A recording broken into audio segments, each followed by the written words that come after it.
बहुत समय पहले की बात है। अमर अपनी दादी के साथ एक छोटे से घर में रहता था। उनके पास कोई कमाई का जरिया नहीं था। बहुत थोड़े से खेत थे जिसमें वो खेती करते थे। उन्होंने भुट्टे लगा दिए थे। जब भुट्टे पट कर तैयार होने वाले थे, तभी रोज कोई ना कोई जानवरों का झुंड आ जाता था और फसलों को नुकसान पहुंचा देता था। अमर ने खेत के पास ही एक मचान बना लिया था और रात को उसी पर बैठकर खेतों की रखवाली करता था।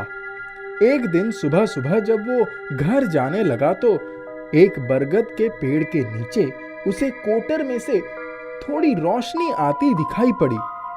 वो वहीं रुक गया और उसमें से झांकने लगा। उसे एक भारी भरकम पर दर्द से कराहती आवाज सुनाई पड़ी। कोई मुझे पानी पिला दो, मैं प्यास से मर जाऊंगा। अमर भाग कर गया और अपने घर से पानी का घड़ा ही उठाकर ले आया। उसने पूरा पानी बरगद के पेड़ों के नीचे डाल दिया। तभी लगा कि किसी ने हिचकी ली और बोला, तुमने मुझे पानी पिलाकर मेरी जान बचाई है। मैं तुमसे बहुत खुश हूँ। मेरे पेड़ की दाहिनी तरफ वाली जड़ को थोड़ा सा खोदते तो वहां तुम्हें एक चाबी मिलेगी। वो चाबी एक खजाने की है। तुम उस खजाने से जितना चाहो उतना धन ले सकते हो। अमर ने बोला, एक घड़े पानी के बदले तुम इतना सब कुछ मुझे क्यों दे रहे हो? फिर उसने कहा, यह चाबी मैं किसी दयालु, बहादुर और ईमानदार व्यक्ति को ही देना चाहता था।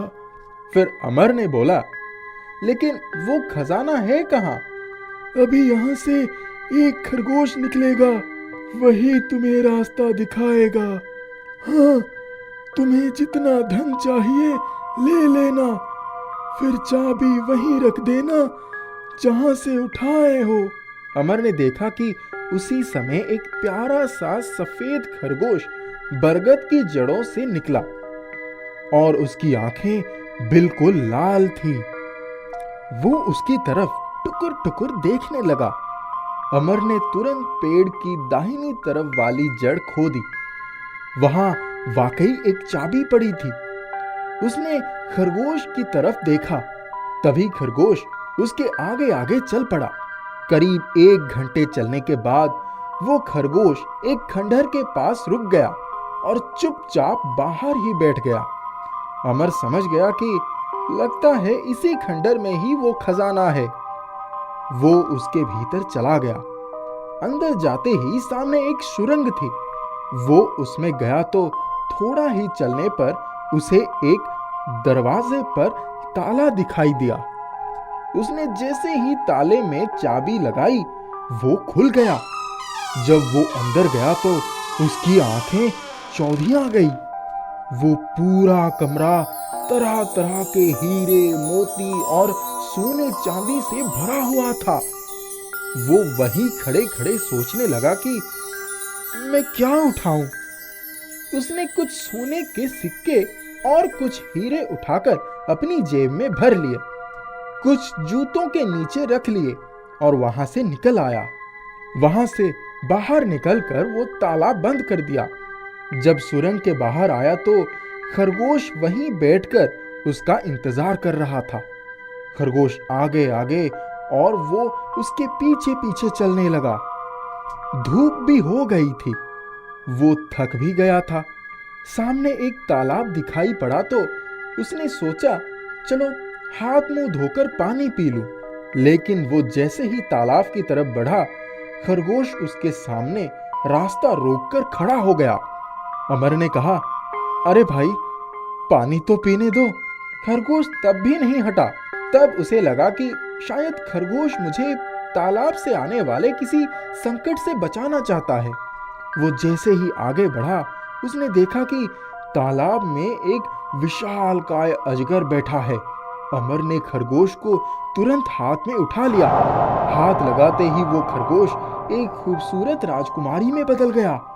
अमर एकदम से चौंक पड़ा और बोला, अरे तुम कौन हो? ये सब क्या है? वो राजकुमारी अमर से बोली, तुम डरो मत, तुमने मुझे नया जीवन दिया है। वो खजाना हमारा ही है, जो कि वो आते समय हमारा खजाना अपनी बहुत सारी बैलगाड़ियों में भर कर ले आया था, जिसकी वजह से हमारी ये दशा है। मैं दीवानपुर की राजकुमारी नताशा हूँ। मेरे पिता को एक जादूगर ने उसी बरगद के पेड़ में कैद कर दिया था। उसने मुझे खरगोश बनाकर छोड़ दिया था। हम पता नहीं कब से उसी पेड़ के अंदर रहते हैं। मैं बाहर से जो कुछ फल फूल ले जा सकती हूँ, वही खिलाकर उनको अब तक जिंदा रख पाई हूँ। वे बहुत कमजोर हो गए हैं। अमर ने कहा, परंतु जादूगर ने ऐसा क्यों किया? तब वो बोली, वो दुष्ट जादूगर अक्सर दीवानपुर आता था और अपने जादू दिखाकर सबका मन मोह लेता था। एक बार उसने मुझे महल की खिड़की पर खड़े देख लिया और उसके बाद एक दिन उसने मेरे पिता के पास संदेश भिजवाया कि राजा साहब के राज्य में इतने समय से आ रहा है, पर उन्होंने कभी अपने महल में नहीं बुलाया। आज वो सिर्फ उनको ही अपने जादू दिखाना चाहता है। मेरे पिता उसकी मनसा समझ नहीं सके। उन्होंने अपने महल में उसे बुलावा भेजा। थोड़ी देर तक तरह तरह के जादू दिखाने के बाद उसने मेरे पिता के सामने मुझसे शादी का प्रस्ताव रख दिया। मेरे पिता ने उसको डांट कर भगा दिया और कहा, आज के बाद कभी भी इधर मत आना, वरना सलाखों के पीछे करवा दूंगा। वो उस वक्त क्रोध से कांपने लगा और उसने मेरे पिता को कैद में डाल दिया। जब मैं वहाँ आई तो उसने अपने जादू से मुझे खरगोश बना दिया और हमें यहाँ लेकर आ गया। शायद उसने सोचा था कि वो बाद में मुझे मेरे असली रूप में लाकर मुझसे शादी कर लेगा। जैसे ही पिताजी को कैद करके वो बाहर निकला और बरगद के दाहिने तरफ वाली जड़ में चाबी रखी, उसी समय पेड़ की एक डाल चरमराई और उसके नीचे वो दब गया। मरते मरते कह गया कि जब कोई बहादुर और ईमानदार युवक तुम्हें हाथ लगाएगा, तब तुम अपने असली रूप में आ जाओगे। मैंने जो पाप किया था उसकी सजा मुझे मिल गई है। उसी ने कहा था कि ये चाबी उसके खजाने की है।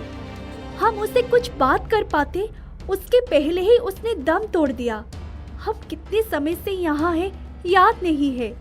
अब तब तो तुम्हारे पिता को भी कैद से छुड़ाना होगा। हाँ, जल्दी चलो। दोनों जल्दी जल्दी पेड़ के पास पहुँचे। वहाँ पहुंचकर राजकुमारी जोर से चिल्लाई, पिताजी, मैं आ गई हूँ, अब चिंता मत करिए। उन दोनों ने बरगद के पेड़ के नीचे एक गड्ढा खोदा। वो गड्ढा एक कोठरी में खुला। वहां एक बिल्कुल कमजोर आदमी पड़ा था। राजकुमारी उससे जाकर लिपट गई। उसको उठाकर दोनों बाहर ले आए। मेरा घर यहीं पास में ही है, आप दोनों मेरे साथ चलिए। जब थोड़ा सेहत सुधर जाएगी तब जहां जाना है चले जाइएगा। राजकुमारी की सहायता से वो राजा को अपने घर ले आया। उसकी बूढ़ी माँ सुबह से उसकी राह देख रही थी। उसके साथ दो अजनबियों को देखकर वो बोली, ये लोग कौन हैं? उसने माँ को सारी बातें बताई। सोने के सिक्के एवं हीरे मोती माँ को दे दिए। उसने माँ से कहा, माँ, इनके स्वागत में कोई कमी नहीं होनी चाहिए। जो सामान चाहिए मैं जल्दी से ले आता हूँ। इतने सारे सोने और हीरे देखकर तो माँ की आंखें फटी की फटी रह गई। वो बोली, ठीक है। अमर बाजार से सामान ले आया। माँ ने खूब बढ़िया भोजन बनाकर सबको खिलाया पिलाया। राजा और राजकुमारी तो खाना खाकर तृप्त हो गए। बहुत दिनों के बाद इतना बढ़िया भोजन मिला था। एक दिन राजकुमारी ने अमर से कहा, बाजार से 2 घोड़े खरीद लो, मैं तुम्हें घुड़सवारी करना सिखा दूंगी। 2 ही 4 दिन में तुम सीख जाओगे। अमर दूसरे ही दिन 2 सफेद घोड़े लेकर आ गया। राजकुमारी उसको सुबह सुबह ही घुड़सवारी करना सिखा देती। राजा को समझ में आ गया था कि उनकी बेटी अमर को मन ही मन पसंद करने लगी है। कुछ ही दिनों में वो घुड़सवारी सीख गया और राजा की सेहत भी थोड़ी सुधर गई थी। एक दिन राजा ने उसकी माँ से कहा, मैं आपके बेटे को अपना दामाद बनाकर अपनी जिम्मेदारी से मुक्त होना चाहता हूँ। इससे बड़ी खुशी की और क्या बात हो सकती है? पहले हम दीवानपुर जाएंगे, फिर कुछ दिनों के बाद तुम अपनी माँ के साथ वहां आ जाना, ठीक है? राजा के दीवानपुर पहुंचने पर पूरी प्रजा बहुत खुश हुए। कुछ ही दिनों में अमर अपनी माँ के साथ आ गया और राजा ने बड़ी धूमधाम से उन दोनों का विवाह करवा दिया। सब लोग सुखपूर्वक रहने लगे। अमर सोचता, घर में खाने को नहीं होता था और अब उस बरगद के पेड़ की वजह से मेरा जीवन ही बदल गया।